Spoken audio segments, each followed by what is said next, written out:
I want to make a chicken egg. You can see the cranium right here. From the top is the easiest, pointy end, fat end. Parietals make the fattest point. Even from this side, though, if we get rid of the facial bones, you can still see that the cranium, the brain case, is still overall egg-shaped. Having a little skull model is handy for this. Be careful if you have this one because it's too large, and you may tend to want to try to make it the same size as this. So I got my little calipers here.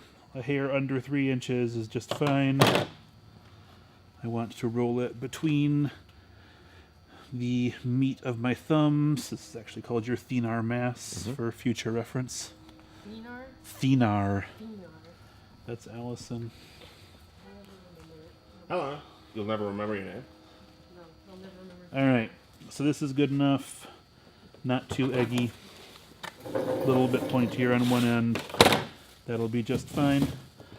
So you notice here, if we put the face straight up and down, the cranium is tipped back a fair amount. Our next step is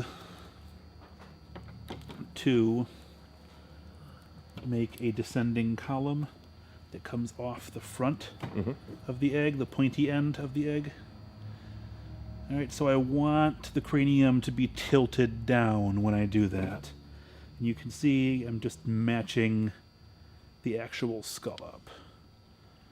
I'm going for that same basic feel.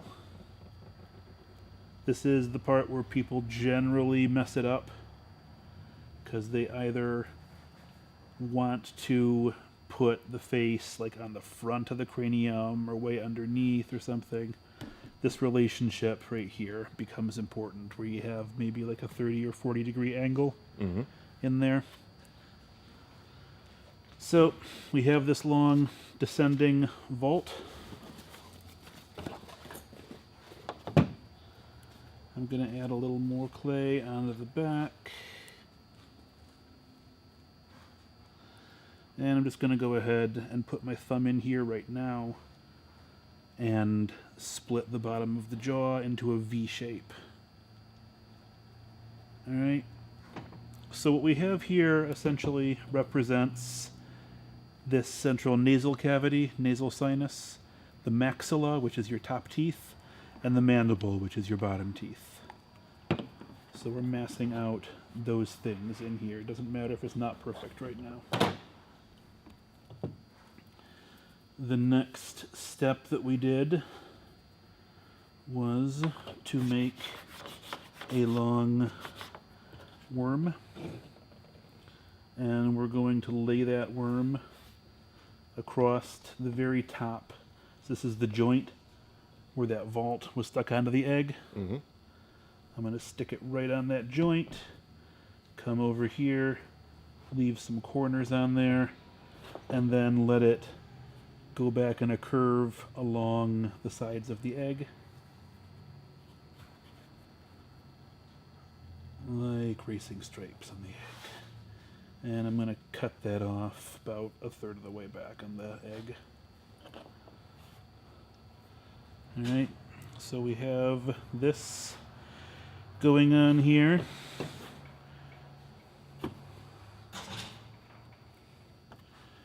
The next thing we did was to make 2 candy corns, which are maybe about the size of the width of the forehead there. And stick those candy corns on right at the bottom of the cranium. So this is the Zygomatic Arch, and you can see that is right where the cranium falls away from the facial bones there. So stick it on right about there. Match the other side.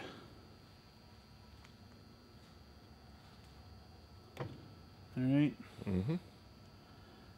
I'm fairly tight in on your hands right at the moment. Okay, I'll try not to move around too much. So, we can take these and connect them up. Take some of the candy corn and smush it up onto the corner of the brow here. forming the side of the eye socket. I'm going to start to form the eye sockets. And I'm going to go ahead and just pinch, put my fingers in each eye socket, pinch toward the middle, and then pull down. And that makes the eye socket, gives me a little bit more narrowness at the top of the vault here. I'm going to push this in, smear it down, and then go ahead and just stick my thumb in the top there and pinch it back together so we get a little cavity there for the nasal bone, nasal sinuses. I'm going to take 2 very thin bits of clay and smear them down to finish out the medial sides of the eye sockets, as well as form the malar area here, the slopes on the side of the nose. Come down from the side of the nose and over onto the zygomatic bone, onto the cheekbone. So at this point we got a good goggly looking skull, which is what we want. I'm going to pinch this a little tighter just to thin out the teeth. I am going to take a little band of clay and just lightly pat it on in a curve around here to create some swelling for the teeth. And at this point I have the basic structures of the skull all there. It's just a matter of refinement. So to refine it, I'm going to take this first worm that we put on here and blend that all in to the egg. You'll notice I'm not really using my fingertips like this. I'm trying to use the sides of my fingers and thumb and slowly smear across the form so that we get a good even surface on there. I want to make sure that I keep this aviator goggles slightly sad look to the skull eye sockets. They shouldn't be round. They shouldn't be angled downward and looking evil like a Halloween skull. They should have this sort of slightly droopy feel. I want to make sure I have enough mass to give some squareness to the front of the zygomatic bones here. So that little boxiness I just applied. This is closer on this side. Just going to add a touch.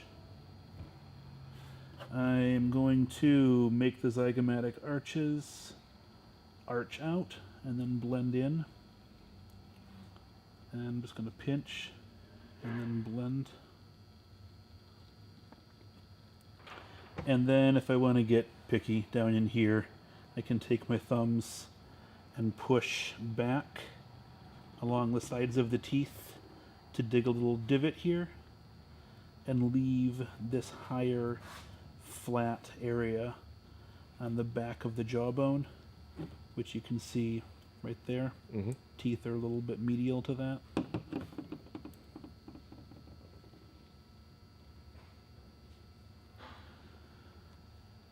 And at that point, I mean, you can always like get in here and squeeze it with your palms to change the shape a little bit if you really need to. Just don't use your fingers to destroy stuff. But you've got a good, rough, proportionate skull.